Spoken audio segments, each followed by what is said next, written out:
Hello दोस्तों, आज हम टॉपिक पर बात करेंगे, उसका नाम है सीड। सीड यानी कि ovules are converted into seed after fertilisation. देखिए, after fertilisation ovules converted into seed. Seed दो चीजों से मिलकर बनी है, seed coat and embryo. Seed coat को हम कवरिंग लेयर भी बोलते हैं और जो रिमेनिंग पार्ट हो जाता है उसको हम एम्ब्रियो बोलते हैं। एम्ब्रियो में तीन रीजन होते हैं जहां से रूट का फॉर्मेशन होता है, एराइज होता है, उसे हम रेडिकल बोलते हैं। जैसा ये है, इस एरिया को हम क्या बोलते हैं, रेडिकल। इससे क्या होगी, रूट निकलेगी और जमीन में चली जाएगी। ठीक है, फिर बचा प्लूमूल। ये वाला हिस्सा प्लूमूल कहलाता है। यहां से शूट एराइज होगी और यहां से शूट ऊपर चली जाएगी। और ये जो बचा हुआ पार्ट है, इनको हम बोलते हैं कॉटिलडॉन, यानी कि रिजर्व फूड मटेरियल के तौर पर हम देखते हैं, जिन्हें हम एंडोस्पर्म बोलते हैं। ठीक है, अब देखिए डाइकॉट सीड। डाइकॉट सीड क्या है, आपने ग्राम का स्ट्रक्चर देखा होगा, चने का स्ट्रक्चर। उसमें जो ब्लैक कलर की लेयर होती है, that is a seed coat. ठीक है, क्या होती है, सीड कोट होती है। अब सीड कोट पर एक नीचे यहाँ पर हाइलम होता है। हाइलम यानी कि एक स्कार होता है सीड कोट पर, उसे हम क्या बोलते हैं, हाइलम बोलते हैं। हाइलम का फंक्शन क्या होता है, प्लेसेंटा को रिलीज करना, यानी प्लेसेंटा हाइलम से अटैच होता है और फ्रूट वॉल से कनेक्ट होता है। जैसे इस डायग्राम में देखिए, ये ग्राम को मैंने यहाँ पे बनाया, ये ऊपर की लेयर जो है फ्रूट कहलाइए। फिर हम देखते हैं हाइलम है। हाइलम एक रेड कलर की प्लेसेंटा को रिलीज कर रहा है और किससे अटैच है, फ्रूट से, फ्रूट वॉल से अटैच है प्लेसेंटा। तो एक प्लेसेंटा अटैच कहाँ पर है, फ्रूट वॉल एंड हाइलम। इस चीज को याद रखना। ठीक है, और ये कॉन्सेप्ट आपको बहुत अच्छे से समझ में जब आएगा जब आप 12th का चैप्टर पढ़ोगे ना, प्लांट रिप्रोडक्शन का। ठीक है, फिर हम देखते हैं, ये वाला हमने देख लिया। अब हाइलम में क्या है, एक पोर होता है। क्या होता है, एक ओपनिंग होती है, यानी कि स्मॉल पोर्स होता है। उसको हम क्या बोलते हैं, माइक्रोपाइल बोलते हैं। क्या बोलते हैं, माइक्रोपाइल बोलते हैं। माइक्रोपाइल यहां से क्या, जब पोलन आता है ना, पोलन स्टिग्मा पर आता है, तो वहां से पोलन से क्या, पोलन ट्यूब रिलीज होती है। वो पोलन ट्यूब जो है माइक्रोपाइल में आकर अटैच होती है, इसीलिए ये ओपनिंग होती है।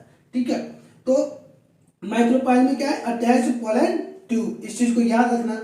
फिर हम देखते हैं सीड कोट जो है, दो लेयर होती है इसमें, कई आउटर टेस्टा कहलाती है, इनर टेगमेंट कहलाती है। ठीक है, ये याद रखना आप लोग। हाइलम देखिए, hilum a scar present on the seed coat. हम जानते हैं सीड्स जो सीड्स है वो अटैच करा है किससे, फ्रूट से। अटैच कौन करवाता है, प्लेसेंटा करवाता है। ठीक है, ये भी देख लिया। Micropyle small pores on the hilum is called as micropyle, ये भी हम जानते हैं। अब डाइकॉट सीड में क्या है, ज्यादातर जो सीड होंगे डाइकॉट में वो नॉन एंडोस्पर्मिक होंगे, यानी कि उसमें एंडोस्पर्म नहीं होगा। उस जगह पे एंडोस्पर्म नहीं होगा, वहां पे कॉटिलडॉन होगा। ठीक है, फूड रिजर्व मटेरियल की बात कर रहे हैं। देखिए, नॉन एंडोस्पर्मिक सीड देखेंगे तो endosperm not present. Not present मतलब non endospermic seed. Endosperm not present, endosperm converted into cotyledon. Example याद रखना, pea gram bean. Most non endospermic seed found in dicot. यही लाइन तो मैंने अभी बोली है।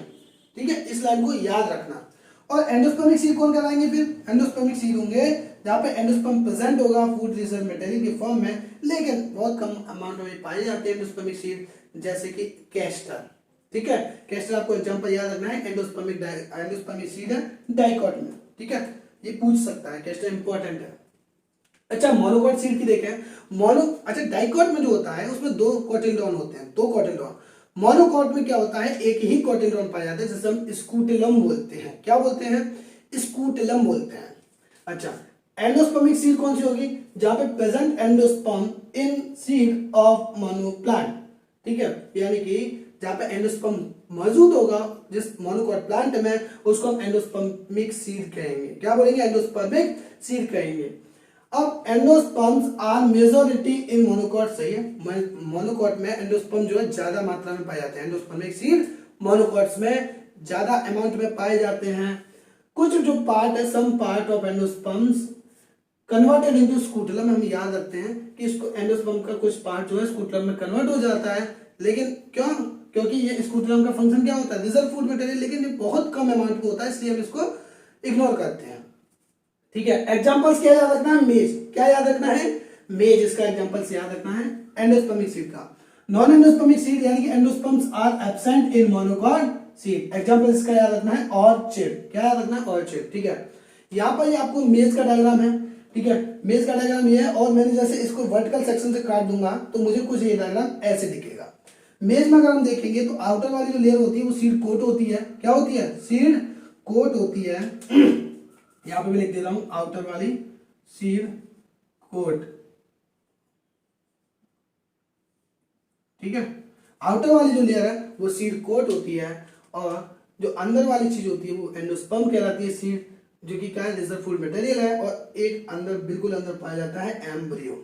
इसको हम वर्टिकल सेक्शन से देखेंगे तो कुछ ऐसा डायग्राम मिलेगा, ये एंडोस्पर्म है और ये एम्ब्रियो है। इसको जो डिवाइड करने वाली लेयर होती है उसको हम बोलते हैं एल्यूरोन लेयर। वेरी इंपॉर्टेंट है, क्वेश्चन पूछता है इसी जगह से, स्टार लगा देते हैं हम। एल्यूरोन लेयर, ठीक है, जहाँ क्या करता है, एंडोस्पर्म एंड एम्ब्रियो को डिवाइड करता है। स्कूटेलम का काम मैंने बता दिया, फूड मटेरियल, लेजर मटेरियल का काम करता है, लेकिन ना के बराबर, सील्ड शेप होता है ये, है ना। कोलियोप्टाइल और कोलियोराइजा क्या होते हैं, देखिए। अब एम्ब्रियो है, जैसे कि ये एक एम्ब्रियो था तो इसमें रेडिकल था, प्लेमूल भी था, ऐसा ही वहां पे होगा। तो इस जगह पे ये यहाँ पे रेडिकल होता है, यहाँ पे प्लेमूल होता है। प्लेमूल से क्या है, स्टेम अराइज होगा, रेडिकल से क्या है, अराइज रूट होगी, ठीक है। अब असली बात ये आती है कि यहाँ पे रेडिकल को कवर करने के लिए एक सीट होती है, उसको हम बोलते हैं कोलियोराइजा। क्या बोलते हैं, कोलियोराइजा। याद रखने की तरीके, देखिए रेडिकल में आर आ रहा है, कोलियोराइजा में भी आर आ रहा है, प्लेमूल में भी पी आ रहा है, और कोलियोप्टाइल में भी पी आ रहा है। तो आपको ये याद रखने की ट्रिक्स है, इसको भूलना नहीं कभी भी, ठीक है, क्योंकि डायग्राम में पूछ लेता है। डायग्राम में क्या कर देगा, कोलियोराइजा को उठा के यहाँ रख देगा, कोलियोप्टाइल को उठा के यहाँ रख देगा, बस ये चीज याद नहीं रहती है, ठीक है। तो कोलियोप्टाइल समझ में आ गई, कवरिंग ऑफ प्लेमूल, और कोलियोराइजा कवरिंग ऑफ रेडिकल। अब यहाँ पे देखिए एल्यूरोन लेयर को हम क्या कहते हैं, it is present between embryo and endosperm, यानी कि ये क्वेश्चन याद रखना, एंडोस्पर्म्स को और एम्ब्रियो को डिवाइड करने वाली लेयर का नाम क्या है, एल्यूरोन लेयर। एल्यूरोन लेयर जो है प्रोटीनियस लेयर होती है, कैसी होती है, प्रोटीनियस, प्रोटीन की बनी होती है। स्कूटिलम मतलब सील्ड शेप होता है, ये सील्ड शेप है, और ये फूड रिजर्व मटेरियल के फॉर्म में यूज होता है, लेकिन बहुत कम अमाउंट में, फिर भी मैं बता रहा हूँ बार बार पे, ठीक है, इस चीज को याद रखना। तो वीडियो यही खत्म करते हैं, और वीडियो अगर पसंद आई हो तो कमेंट, लाइक, शेयर करते रहना भाई लोग।